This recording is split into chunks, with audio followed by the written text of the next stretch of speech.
Kak, assalamualaikum warahmatullahi wabarakatuh. Perkenalkan nama saya Alin. Di sini saya ingin mewawancarai salah satu mahasiswa di Umrah yaitu Pardamuan Situmorang untuk melengkapi tugas tamadun yang ketiga yaitu wawancara tentang amanah. Apa kabar Pak? Sehat? Sehat. Oke, langsung aja ya Pak ya. Menurut Abang apa itu amanah? Menurut saya pribadi, amanah itu merupakan salah satu sikap dari seseorang yang dapat dipercaya. Jadi amanah itu dapat berupa pesan yang dimandatkan kepada seseorang dan kemudian seseorang ini menjalankan apa yang sudah dimandatkan dan sudah dipercayakan. Sampai di sini mungkin amanah itu yang bertolak belakang dari amanah itu adalah khianat. Artinya sesuatu itu tidak dapat kita jalankan sesuai dengan apa yang sudah diamanahkan. Oke, lalu Bang, gimana cara kita biar menjaga amanah dari orang? Misalnya kita dapat amanah kan, nah, itu cara kita biar menjaganya gimana? Yang paling pertama yang harus kita miliki itu sikap positif dulu. Sikap positif ini akan berangkat kepada attitude daripada diri kita sendiri. Yang paling pertama, ketika memang sikap kita positif, maka attitude kita juga berangkat kepada attitude yang positif.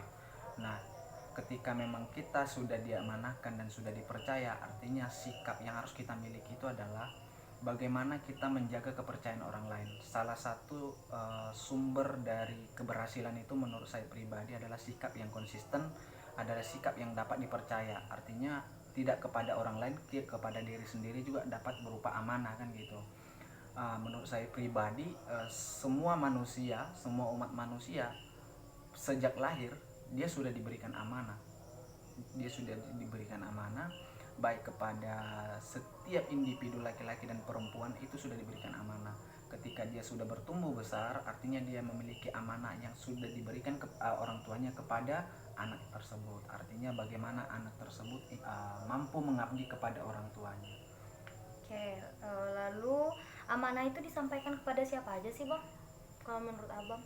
Sebenarnya setiap orang itu memiliki potensi untuk diberikan amanah, dan itu yang saya sampaikan kembali, bahwa dari sejak lahir pun kita, sejak anak kecil pun kita sudah mendapatkan amanah dari orang tua. Nah, setiap orang itu sebenarnya sudah diberikan amanah, baik ketika kita bergeser sedikit kepada konsep ketuhanan, bahwa kita memiliki kewajiban, dan kewajiban itu merupakan sebuah amanah. Artinya bagaimana kewajiban dan amanah ini mampu kita jalankan sebagai kita yang sudah memeluk agama untuk menjalankan apa yang menjadi tuntutan dan perihal memang koridor di dalam agama tersebut. Oke, terus kalau menurut Abang nih, gimana kalau kita tuh udah dapat amanah, terus kita nggak bisa menjaga amanahnya, terus kayak gimana tuh? Menurut saya seperti ini, amanah itu ibaratkan seperti gelas dia. Gelas ini ketika dia jatuh dan pecah, itu ketika dimana kita tidak bisa menjaga amanah. Itu sama seperti gelas. Artinya seseorang sudah memberikan kepercayaan kepada kita, sudah memberikan amanah kepada kita, namun kita tidak menjaganya. Dan itu sama persis seperti gelas yang pecah.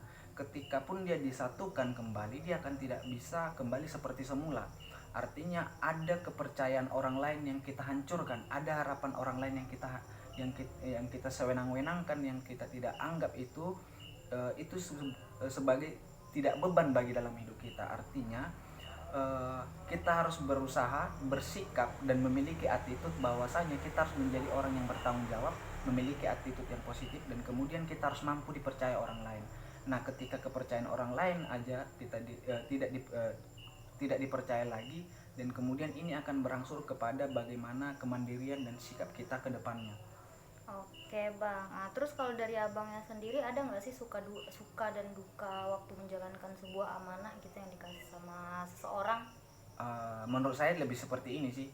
Uh, saya pernah dapat amanah itu karena memang saya ingin mengabdikan diri di organisasi kemahasiswaan di kampus Umrah, yang pada saat itu memang setiap anggota yang sudah menjatuhkan pilihannya masuk ke dalam sebuah organisasi, artinya dia diberikan amanah. Suka dan duka organisasi ini, ya ini sebagai amanah kan gitu. Artinya bagaimana kita menjalankan apa yang menjadi tugas dan pokok kita sebagai anggota di dalam organisasi. Suka dan dukanya bagaimana kita menjalankan program kerja yang ada di dalam organisasi tersebut. Artinya ada memang beban moral yang harus kita tanggung dan harus kita jalankan dan memang harus kita tunaikan di dalam organisasi. Jadi setiap orang itu seharusnya lebih banyak mendapatkan amanah, dengan demikian seseorang itu akan berangkat lebih baik dan lebih baik dan lebih baik lagi. Oke Bang, mungkin itu aja yang mau saya tanyakan. Lebih dan Gitu. kurang saya mohon maaf. Oke guys, terima kasih. Assalamualaikum warahmatullahi wabarakatuh.